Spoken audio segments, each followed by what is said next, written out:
Hello,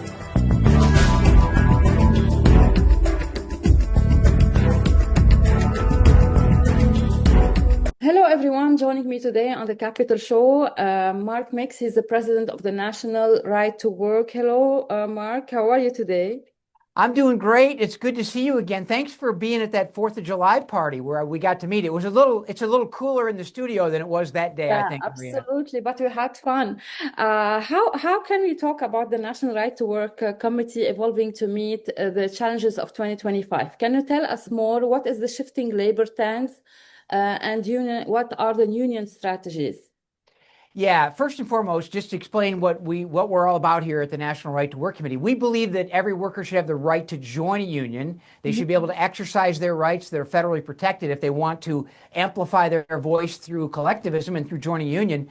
But unfortunately, Maria, in the United States today, going back to the 1930s, workers can be compelled to associate and pay dues to a union as a condition of getting or keeping a job. We oppose that compulsion. We oppose that force in the American workplace. We believe in voluntary unionism, much like Samuel Gompers, the father of the American labor movement, believed that workers who want to join together voluntarily to amplify their voice should be able to, but no way, no how should in a country founded on a First Amendment principle of the freedom of association, should anyone be forced to support financially or associate with a union they don't choose or want to. You mean that this is the major legal or legislative campaign your team is working on right now? Yeah, absolutely. It's our mission here at the National Right to Work Committee to basically promote the idea of voluntary unionism, to oppose forced unionism. And we have a legal defense foundation that has 18 staff attorneys that do nothing but help employees exercise their rights in the workplace. Let's see what is your point of view of some of the decision made by President Trump and his team. Let's talk locally. Some we can deal with some issues like the claim that President Trump tariff policies had made a major inflationary pressures and left by the consumers. So, what is your response to this claim? And do you believe that tariffs are still a winning strategy going into the not only the election but going into the American people and their lives? Yeah, well, first and foremost, Donald Trump won the election in 2024 by appealing to a broad spectrum of voters across the country. I Mm. mean, one thing that we know about politics is that union officials play very heavily in the political structure. And we know that based on exit polling and based on polling before the election, that a really substantial majority of private sector union members and union households voted for Donald Trump. Not because he was for the expansion of union power over workers, but because he believed in common sense issues like securing the border, less taxes, less regulation, keeping boys out of women's sports. Those types of common sense issues that attracted the support not only of the Electoral College, but the popular vote in America. He didn't promise union officials more power over workers. He didn't give them or promise more policies that would give them more privilege over workers. He basically said, we're going to try to uplift the American worker, whether it be in a union or non-union. And that was a winning political strategy. Now that he's elected, union officials are obviously ones that are trying to thwart his policies when he wants to reduce the size of the federal government. We've seen again and again government unions filing lawsuits against Donald Trump's desire to downsize the scope and power of the federal government. We saw for the first time a rescission bill that passed the Senate and the House and was signed by him that actually cuts government programs. And that's the first time, Maria, this has happened. But I think it's I think it's a winning political message for sure. And it will not only be a winning message in 26, but again in 2028. But we have another issue concerning I mean, the education department, like Harvard, it's suing over 2.6 billion federal funding cut, Yeah. calling in on attack on academic freedom. This is what they're saying. So supporters say it's a necessary purge of political bias. Where do you stand on federal power versus institutional independence? Yeah, well, and that goes back again to the 1930s. This idea of federalism that states should be the laboratories of policy ideas, whether it be in education, whether it be in labor policy, whatever it is, we believe, at least we originally believed, the states should be, that laboratory for that, and they should be competing with each other for investment and for jobs and for immigration and those things that people moving from California to Texas, moving from New York to Florida. There's a reason for that, and the reason is policy. So the federal government, especially specifically in labor policy under the Roosevelt administration, decided to federalize, bringing control of the private sector labor management relations under the federal government. That's been a losing proposition for Americans. And we know this because in 26 states across the country that have passed what are known as right to work laws, meaning that no worker can lose their job if they don't financially support a labor union. Those states have grown not only in private sector employment, but also 5 times greater manufacturing job growth than states that allow forced unionism. So Donald Trump's on the right course to bring back jobs to the American workplace and to the United States of America. But one of those policies, and to your point about the Department of Education, that was a sop to the teachers unions back in 1978 by Jimmy Carter. And what we found is the larger that bureaucracy gets, the more inferior our educational product gets. And so Donald Trump is basically recognized that, and he said, we're just going to defund that thing, and it looks like the courts are going to let him do that. So this is an exciting time. It's going to be a big win. This week, Mark Trump's administration significantly scaled down the State Department anti-human trafficking office. So we have Epstein files that becoming now like a public concern. What kind of message does this send? What do you think about the whole story? Well, those really aren't issues that affect the work that we do at Right to Work. But here's what they do. And what I think the overarching mission is transparency in the federal government. Lord knows, the government has lots of secrets, and probably some of them are rightfully secret. But other things like this seem to be, and I think the American public is pining for more transparency when it comes to issues like this. I mean, who are those people? What are they doing on this list? I don't know the specifics of all this, but I do know this. The idea that this grand experiment in self-government started 249 years ago was predicated on the idea of us being educated about what government's doing, because we are the people, if you will, to coin a phrase from important documents in our founding. And the understanding of what our government's doing is something that is necessary for us to continue this grand experiment in self-government. And information, the information war, if you will, when government's trying to keep things secret, that basically says, why is this necessarily a secret? I mean, those don't make any sense. And I think, again, Donald Trump trying to open up the transparency of government is something that's very appealing to taxpayers, citizens, and every American who's interested in these things. Not for the mystery or the fiction of all of it, but just for the fact of what is going on and whether or not the laws apply to everybody in this country. I think that matters too. The Democrats have talked about, no one's above the law. They said this, thousands of times when Donald Trump was the president in his first term.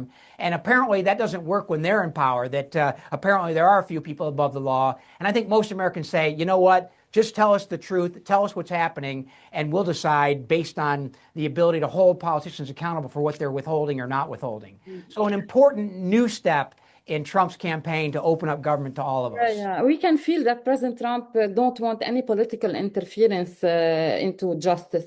So let's talk foreign affairs. If you'd like to answer some questions. I'm from Lebanon, and President Trump appointed Tom Barrack as he's a special envoy for Lebanon and Syria. What do you think about the foreign policy of this administration? I mean,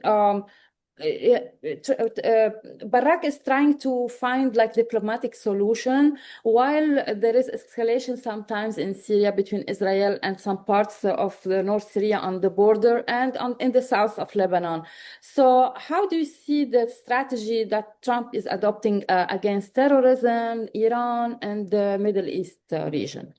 Well, again, as far as specifics, again, I'm not really an expert on that, but I will talk about kind of higher altitude stuff, which makes sense. His idea of negotiating with these countries. And I think one of the things that the American taxpayer is interested in knowing about, how much aid are we sending to these countries and why are we sending it? And what programs are we supporting in these countries? And I think, again, when you talk about transparency and Donald Trump and Marco Rubio's attempt to basically open up all of this process to the American taxpayer to say, here's what we're doing with your money when we're contemplating a $37 trillion deficit or debt, if you will, not deficit, debt. one wonders, where's the money going? And we have lots of problems right here in the good old United States of America that could be solved with a little more taxpayer money staying here on our shores as opposed to being sending off to foreign countries.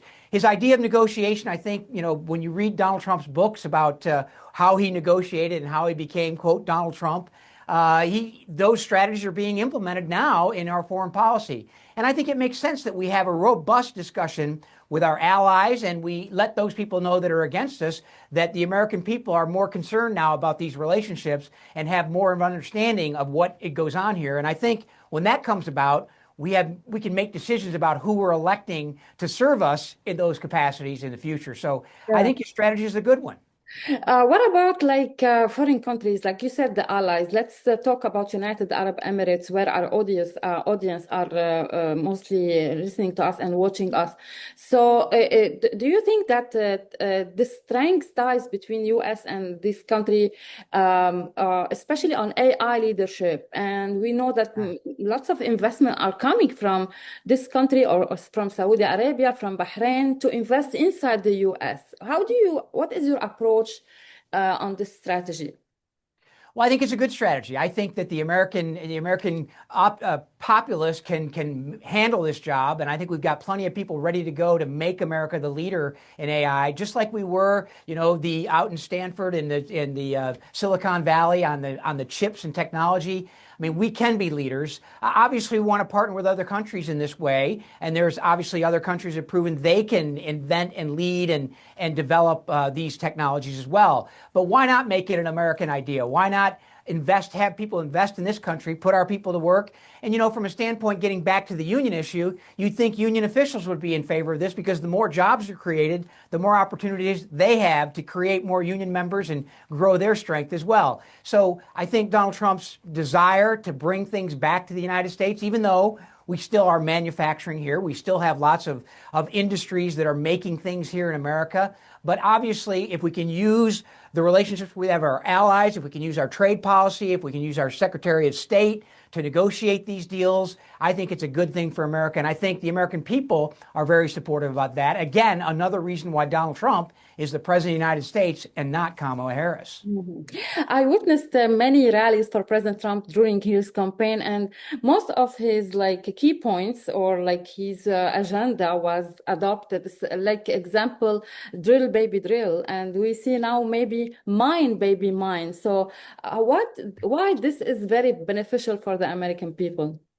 Well, certainly energy independence is not only good for the economy, but it's also good for our national security. When we're relying on other allies to provide the energy that we need to maintain our military force and our deterrence in the world, and some people debate whether that's a good thing or a bad thing, but the idea of energy independence is something I think most Americans agree with. Anybody who has a logical sense of who we are and the energy we're going to need and what kind of energy we're going to need for the future when we become the leaders in the AI industry or the chip industry or whatever it is.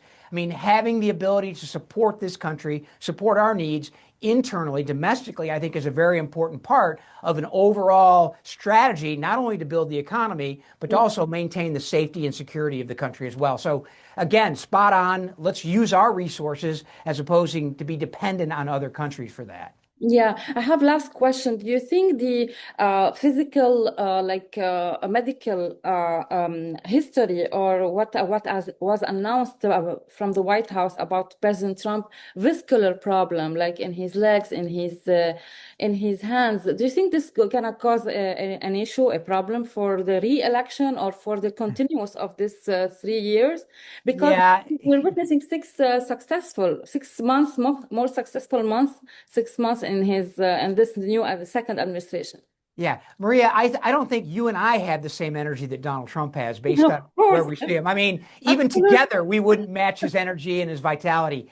Look, frankly, the left has decided, the Marxist socialists have decided to attack him in this way. I mean, apparently Joe Biden's health was 100% great. He was very, you know the story better, and most people watching this know that story. This is just another prong of an attack against a guy that is really, really energetic, got lots of energy, looks like he has the stamina of a 40-year-old, for goodness sakes. And frankly, it's just a non-issue, something that they can try to pollute the airwaves with to try to take him down again. I mean, his health problems are his, and obviously we're concerned about that. We want him to be able to be up at 3 o'clock in the morning to make a decision. Apparently, the past president wasn't. He was on some kind of sleeping pill or something, according to his son. But this president seems to have the energy and vitality that hopefully both of us would have at that age. We hope so. Thank you, Mark Mix, President of National Right to Work. Thank you so much for this amazing interview. My pleasure. Thank you, Maria. Appreciate the opportunity.